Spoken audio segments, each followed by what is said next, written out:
آج میں آپ کے سامنے ایسی بات کرنا چاہتی ہوں جو ہمارے دلوں میں اکثر چھپی ہوتی ہے مگر زبان پر نہیں آتی یا بعض اوقات آ بھی جاتی ہے۔ وہ ہے اللہ سے شکوہ۔ جب زندگی مشکل لگتی ہے، جب دعائیں دیر سے پوری ہوتی ہیں، جب خواب ٹوٹ جاتے ہیں، تب دل کہتا ہے یا اللہ میرے ساتھ ہی کیوں ایسا ہو رہا ہے، میرے ساتھ ہی ایسا کیوں ہوتا ہے۔ مگر یاد رکھیے، اللہ سے شکوہ کرنا اس کا مطلب ہوتا ہے کہ ایمان کی کمزوری، اور اللہ تعالیٰ ہی فرماتے ہیں بے شک ہم تمہیں آزمائیں گے، کچھ خوف سے، کچھ بھوک سے، مال جان اور پھلوں کے نقصان سے، اور صبر کرنے والوں کو خوشخبری دے دو۔ یعنی آزمائش مومن کی پہچان ہے، سزا نہیں۔ جب انسان اللہ سے شکوہ کرتا ہے تو گویا وہ یہ کہہ رہا ہوتا ہے کہ اللہ مجھے انصاف نہیں ملا، اور یہ جملہ بہت بڑا ہوتا ہے۔ اللہ انصاف کرنے والا ہے، رحمان ہے، رحیم ہے، وہ جانتا ہے کہ تمہارے لیے کیا بہتر ہے، کب بہتر ہے اور کیسے بہتر ہے، وہ سب جانتا ہے۔ کبھی کبھی جو ہم مانگتے ہیں وہ ہماری بھلائی میں نہیں ہوتا ہے، تو اللہ تعالیٰ فرماتے ہیں ہو سکتا ہے تم کسی چیز کو برا سمجھو اور وہ تمہارے لیے بہتر ہو۔ تو میری بہنوں، جب مشکل آئے تو گلہ نہیں کرنا چاہیے، دعا کرو، صرف دعا کرو۔ جب آزمائش آئے تو شکوہ نہیں، صرف صبر کرو۔ جب دیر ہو جائے تو مایوس نہیں ہونا چاہیے، یقین ہو، بالکل اللہ تعالیٰ پہ پورا یقین رکھنا چاہیے، کیونکہ اللہ دیر ضرور کرتا ہے مگر اندھیرا نہیں چھوڑتا۔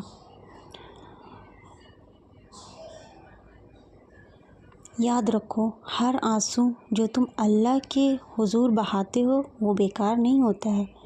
ہر صبر جو تم کرتے ہو اس کا اجر ہے، حساب ملتا ہے۔ ہر چیز کا جو تم مانگ رہے ہو وہ ملے گا ضرور، لیکن کب ملے گا، کیسے ملے گا، کیوں ملے گا، وہ اللہ تعالیٰ پہ سب کچھ ہے۔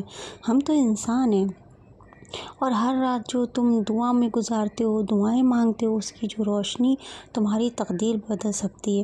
یعنی کہ دعا بہت ضروری ہے، دعا بہت کرنی چاہیے، کیونکہ ہم لوگ دعا مومن کا ہتھیار ہے۔ دعا سے تقدیریں بدل جاتی ہیں، قسمت بدل جاتی ہے۔ دعا بہت امپورٹنٹ ہے، ہم لوگ کی زندگی کا بہت اہم حصہ ہے۔ لہٰذا شکوہ چھوڑ دو، شکر اپناؤ۔ یعنی کہ چاہے جس حال میں ہو صرف شکر اپنانا چاہیے۔ بہت مشکل ہوتا ہے لیکن یہی تو آزمائش کا وقت ہوتا ہے، بغیر آزمائش کے تو یہ زندگی بیکار ہے۔ تو زندگی بدل جائے گی، شکر کریں گے نا تو زندگی بدل جائے گی۔ جب زبان سے اللہ میرا رب ہے نکلے اور دل سے یقین ہو کہ اللہ میرے ساتھ ہے، تب کوئی طاقت، کوئی غم، کوئی دنیاوی دکھ تمہیں ہلا نہیں سکتا۔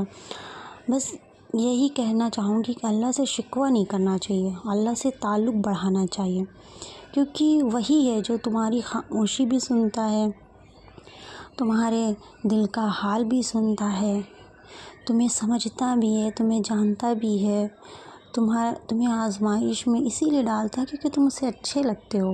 جو بندے اللہ تعالیٰ کو پسند ہوتے ہیں وہ انہیں کو آزمائش میں ڈالتا ہے۔